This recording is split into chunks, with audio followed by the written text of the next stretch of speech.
FASTag முறையில் இன்று முதல் அமலுக்கு வரும் புதிய நடைமுறைகள் குறித்து விளக்குகிறார் நெறியாளர் சிவரஞ்சனி.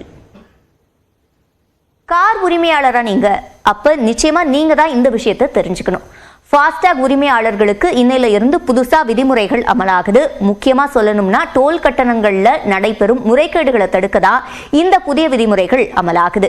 முன்னாடிலாம் நீங்க சுங்கச்சாவடியை நெருங்கும் சமயத்துல ரீசார்ஜ் செய்ய முடியும். ஆனா இனிமே அது முடியாது. அதுக்கான வாய்ப்பு முன்பாவே உங்களுடைய ஃபாஸ்டாக்ல போதுமான அளவு தொகை நீங்க ரீசார்ஜ் பண்ணியிருக்கீங்களா அப்படின்றத நீங்க நிச்சயமா செக் பண்ணிக்கணும். சரி, என்னென்ன காரணங்களால உங்களோட ஃபாஸ்டாக் அக்கௌண்ட் பிளாக் லிஸ்ட்ல வைக்கப்படும் அப்படின்னு பார்த்தோம்னா, போதிய பணம் இல்லாம, அதாவது டோல் கட்டணத்துல எவ்வளவு செலுத்தணுமோ அந்த அளவுக்கு பணம் இல்லாம இருக்கிறது, அதே மாதிரி மினிமம் பேலன்ஸ் இல்லாம இருக்கிறது, இந்த காரணத்தினால பிளாக் லிஸ்ட்ல வைக்கப்படும். நீங்க KYC அப்டேட் பண்ணல அப்படின்னா உங்களோட ஃபாஸ்டாக் கணக்கு நிச்சயமா பிளாக் லிஸ்ட்ல வைக்கப்படும். அது மட்டும் இல்லாம உங்களுடைய வாகன எண்ணுக்கு சட்ட சிக்கல் இருக்கு, அதாவது வழக்கு பதியப்பட்டு இருக்கு அதுல அப்படின்னா உங்களோட அக்கௌண்ட் பிளாக் லிஸ்ட்ல வைக்கப்படும். இதெல்லாம் இருக்கான்றதை நீங்க சரி பார்த்துக்கணும். முக்கியமா தொலைதூர பயணம் போகும்போது நிச்சயமா உங்களோட பேலன்ஸ் கரெக்டா இருக்கா ஃபாஸ்டாக் அக்கௌண்ட்ல அப்படின்றத நீங்க செக் பண்ணிக்கணும்.